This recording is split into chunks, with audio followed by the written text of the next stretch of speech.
मैं आपको पर्यावरण पढ़ा रहा हूँ, पर्यावरण और हम पुस्तक कक्षा 3 और 4 और 5 की। इसीलिए आप मेरे वीडियो को ज़्यादा से ज़्यादा देखें और अपने दोस्तों के पास शेयर करें। चलिए वीडियो को शुरू करते हैं। 21 तरह तरह के घर। तो इस पाठ की मुख्य बातें क्या हैं? मनुष्य को रहने के लिए घर की ज़रूरत होती है। जगह जगह और स्थान के अनुसार घर अलग अलग प्रकार के होते हैं। घर की नींव अगर मजबूत ना रहे तो घर टूट जाएगा, इसीलिए घर बनाते समय उसकी नींव मजबूत बनाना चाहिए। घर बनाने में किन किन लोगों की ज़रूरत पड़ती है एवं क्या क्या सामान लगते हैं, ये भी इस पाठ की मुख्य बातें हैं। शहरों, गांव, बर्फीले इलाके तथा बारिश वाले इलाके में घर कैसे बनता है, इसकी भी इस पाठ में चर्चा की गई है। तो चलिए पाठ को शुरू करते हैं। पवन और सोनम घर बनाने का खेल खेल रहे थे। उन्होंने 2 बड़ी छतरियों को खोल रखा था। पवन उन छतरियों को एक पुरानी चादर से ढकने की कोशिश कर रहा था। सोनम दोनों छतरियों को पकड़े हुए उनके बीच बैठी थी। जब उसे लगा कि उसका घर बन गया है तो उसने छतरियों से अपने हाथ हटा लिए। लेकिन ये क्या?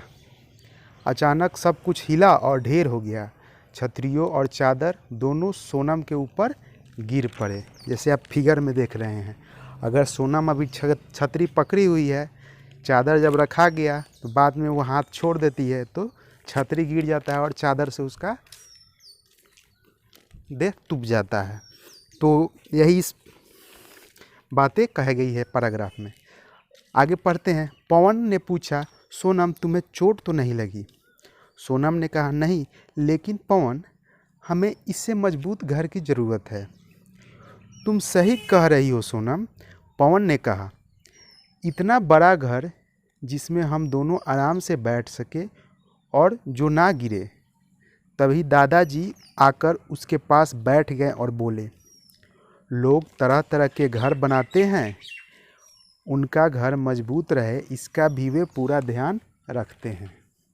दादाजी ने ये बातें दोनों को बताई। ठीक है, तो ऊपर जो बातें पढ़ी उसके आधार पर प्रश्न को पढ़ते हैं। आपके आसपास किस किस तरह के घर हैं, निशान लगाकर बताइए।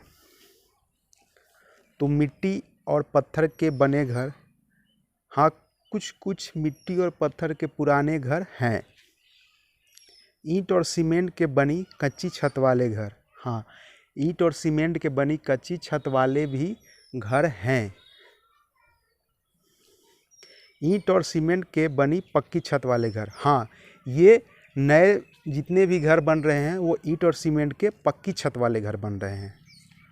घास फूस के बने घर नहीं, ये घास फूस के बने घर हमारे इलाके में नहीं है। ये आदिवासी लोग इस तरह के घर बनाते हैं। प्रश्न 2 है,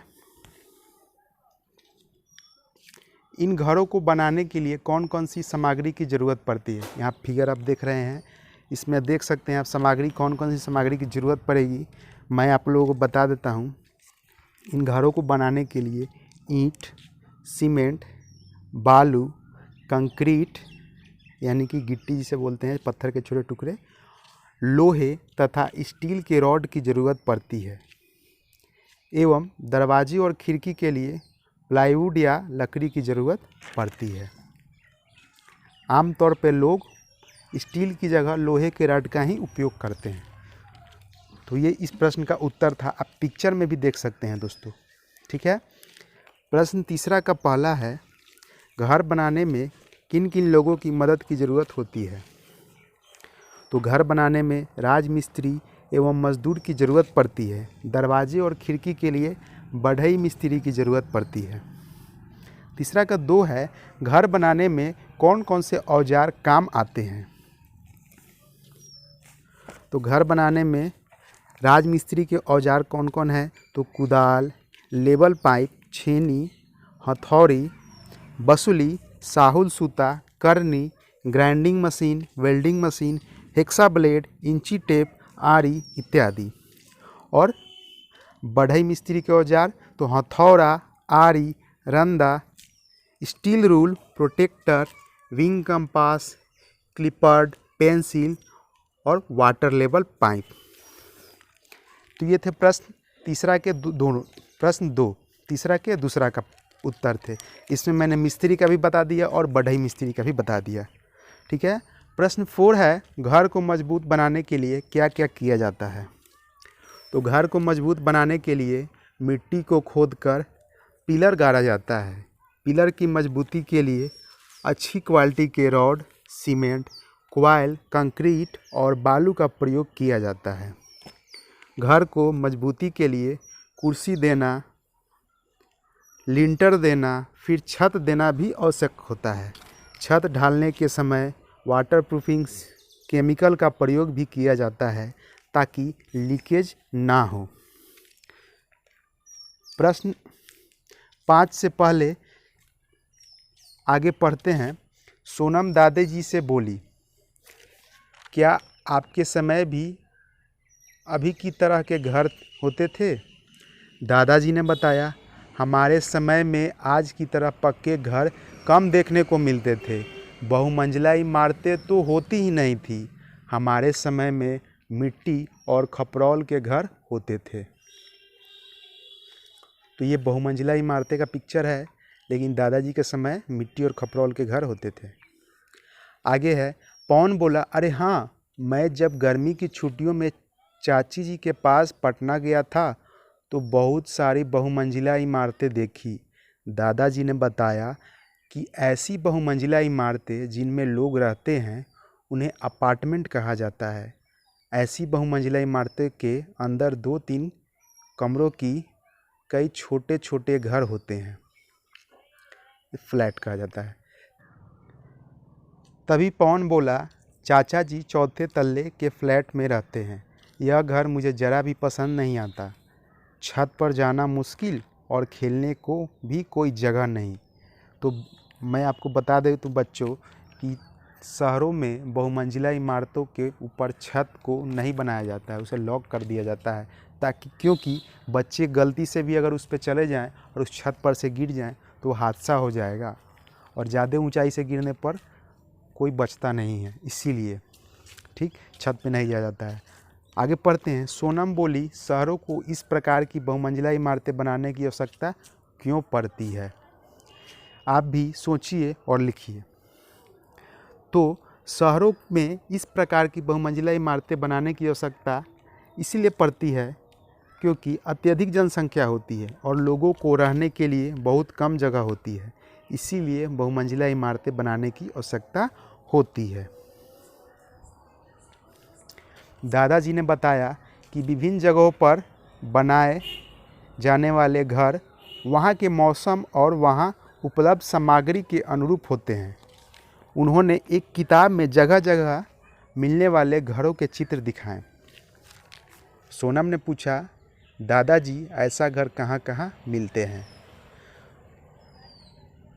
तो ये जो घर है लकड़ी का ऊंचाई पर बनाई हुई है, तो ये असम में मिलते हैं आपके घर, जहाँ पे अत्यधिक वर्षा होती है क्योंकि पानी भर जाता है, इसलिए ऊंचाई पर लकड़ी का घर बनाया जाता है ढलान वाले। और दूसरा है इग्लू का, तो आप यहाँ नीचे लिखा हुआ है, आप पढ़ सकते हैं। बर्फीले प्रदेशों में जहाँ चारों ओर बर्फ़ ही बर्फ़ होती है, ना पत्थर, ना ही ईंट और ना ही मिट्टी, यहाँ बर्फ़ की सिल्लियों के घर बनाए जाते हैं। इन घरों को इग्लू कहते हैं। इन घरों की दीवार अंदर से छूने पर ठंडी तो लगती है, पर वे बाहर गिरती बर्फ़ और ठंड हवा को अंदर नहीं आने देती है। तो समझ गए। तो ये बर्फ़ का सिल्ली का बना रहता है। देखिए अंदर तो घर में आप गएंगे तो बर्फ़ के सटेंगे दीवार से तो ठंडा लगेगा, लेकिन बाहर जितना ठंडा लगेगा उससे तो कम ठंडा लगेगा ना, क्योंकि बाहर तो हवा भी बह रही है और ठंडा के दिन में हवा बहना हम लोग को बहुत ठंड लगती है, और बर्फीला इलाका में ठंडा हवा बह रहा है तब तो आपको बहुत ज़्यादा ठंड लगेगी। इसीलिए ये लोग ऐसा घर बनाते हैं। करके देखिए, ये एक्टिविटी है बच्चों। आप भी अपना मिट्टी का घरौंदा बना सकते हैं। इसके लिए आप नीचे लिखी सामग्री इकट्ठा कीजिए और दिए गए निर्देशों के अनुसार करते जाइए। तो सामग्री क्या है, आओ ईंट बनाए में सामग्री क्या है, आपको ज़रूरत होगी दिया सलाई के 2 खाली डिब्बे। देखिए सलाई होता है, 2 खाली डिब्बा ले लीजिएगा, ठीक है। मिट्टी थोड़ा सा ले लीजिएगा। ज़मीन पर बिछाने के लिए अखबार भी चाहिए क्योंकि ज़मीन पर आपको बिछाना पड़ेगा। मग एक चाहिए, पानी और बाल्टी चाहिए, ठीक है। आप लोग समझ गए। चलिए मिट्टी में पानी मिलाकर सानिए। मिट्टी है उसमें पानी मिलाइए थोड़ा सा और सानिए। सानने पर मिट्टी ऐसी हो कि आप उसे हाथ में रखकर आकार दे सके। जैसे आटा गूंथने के बाद कैसे गोल गोल करते हैं, उसी तरह वैसा मिट्टी को सानना है कि उसे आप हाथ में रखें तो एक आकार दे सकें, ठीक है। अब नीचे चित्र अनुसार दिया सलाई के डिब्बे में मिट्टी भरकर ईंट बना लीजिए। देखिए दिया सलाई है, उसको खोले, उसमें मिट्टी रखे साना हुआ, उसके बाद उसको तोप दिए और देखिए तोप कर हाथ से चपटा किए तो देखिए वैसा आकार बन गया, ठीक है। और उसको फिर खोल दिए तो ऐसा आकार बन गया, ठीक है।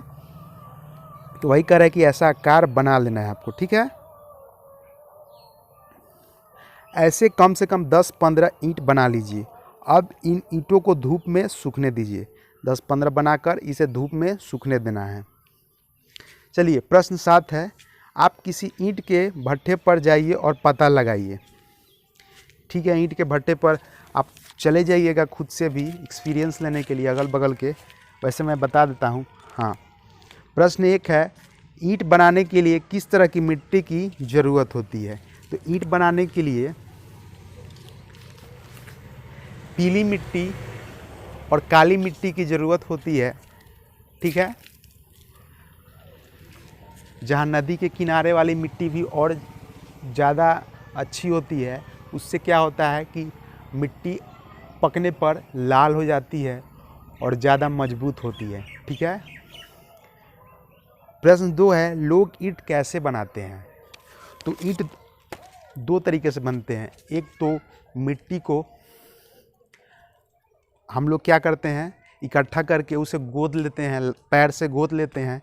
जब वो गुदा जाता है तो उसको हम क्या करते हैं, मिट्टी बनाने वाला एक बॉक्स रहता है, उसमें थोड़ा सी बालू रख कर उसके बाद मिट्टी रख कर तोप देते हैं और वापस से पटक देते हैं, तो मिट्टी का ईंट बनकर आपके सामने आ जाता है। और उस ईंट को सूखने के लिए छोड़ देते हैं।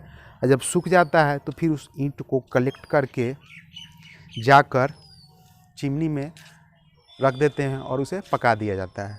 दूसरा तरीका क्या है, ईंट बनाने के लिए पहले तो मिट्टी को गूंदने का काम हो जाता है मशीन द्वारा। मशीन मिट्टी को गूंद देती है, ठीक है। उसके बाद उस मिट्टी को आप ले जाकर वैसे ही आप मिट्टी बनाने वाले, ये ईंट बनाने वाले बॉक्स में उस मिट्टी को रख कर आकार दे देते हैं और उसे धूप में सूखने के लिए छोड़ देते हैं। थोड़ी देर बाद मतलब शाम के समय या अगले दिन या 2-4 दिन बाद भी उस ईंट को इकट्ठा करके वापस जहाँ पे चिमनी होती है, जहाँ आग लगाई जाती है, वहाँ पे जाकर सरिया देते हैं, एक के ऊपर एक रख देते हैं ताकि वो आसानी से पक सके, ठीक है।